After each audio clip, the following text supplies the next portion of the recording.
Salut Antoine. Bonjour. Ça va? Ouais, très bien. Ok, première petite question. T'es déjà venu jouer au Scoop? Non, c'est la première fois. C'est la première fois? C'est la première fois. Je suis venu un petit peu dans la région il y a très longtemps. Si ce n'est par les boîtes, j'ai passé une partie de mes vacances à Orléans. Voilà, c'est ça. Je venais dans la région d'Orléans, de Jeanne Gardel. Donc c'est voilà, un endroit que tu connais bien? Ouais, très bien. T'as des amis? J'ai de la famille, j'ai des amis.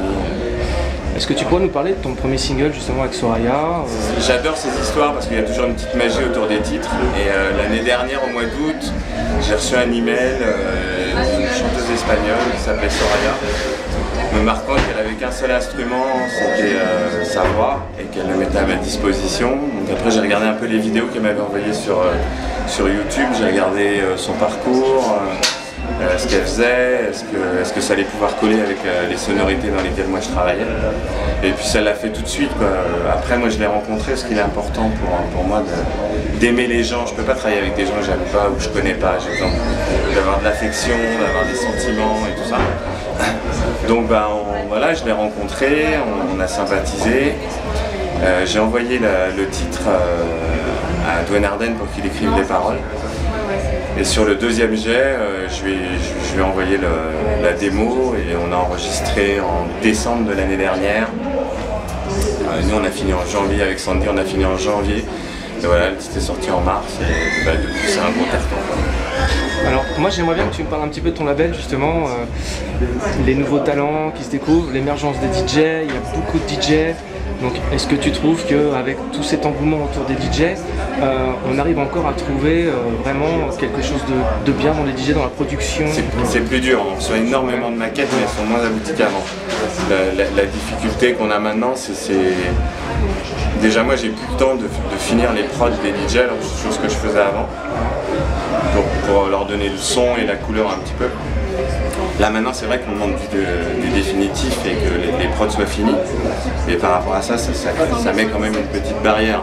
Mais en termes de conseils, en termes d'orientation, pour guider les DJ et tout, j'interviens quand même régulièrement.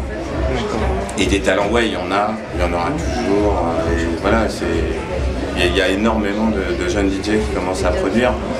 En plus, aujourd'hui, on est quand même des modèles pour eux, donc ça les motive encore plus. La seule difficulté qu'il y a maintenant par rapport à avant, c'est qu'avant on avait ce support du vinyle qui nous permettait de gagner de l'argent assez vite et de vivre de ça, de ce métier-là et de cette passion. Maintenant, il n'y a plus ça, comme il y a le téléchargement pirate et qu'on ne gagne pas assez d'argent avec le téléphone. Pour cette industrie-là, l'industrie électro et tout ça, les petits labels, c'est vrai que c'est plus dur pour eux parce qu'ils ont souvent un taf à côté. Et comme ils taffent à côté, c'est vraiment un hobby où ils font ça le soir ou le week-end, donc c'est un petit peu plus long. Après, il faut être patient, la maturité d'un DJ et d'un producteur arrive après 30 ans. Donc il faut être énormément patient, il faut beaucoup travailler. Alors justement, est-ce que tu auras un petit conseil peut-être pour ceux qui aimeraient adhérer à ton label, qui aimeraient percer un petit peu là-dedans, qui débutent ou qui ont quelques années d'expérience déjà dans la prod? Le seul conseil c'est la patience. La patience. On a envie quand on a 20 ans d'avoir tout de suite, d'avoir beaucoup d'argent et de travailler dans les plus belles boîtes du monde, mais ça n'arrive pas comme ça, quoi. Il faut savoir que tous les DJ aujourd'hui qui sont au sommet sont passés par des galères, et moi y compris. J'ai fait des sacrifices énormes pour m'acheter du matériel.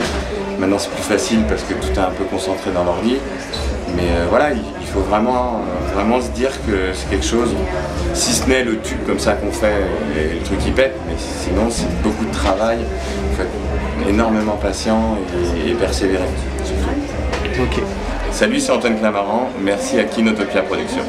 Merci Antoine. Avec plaisir.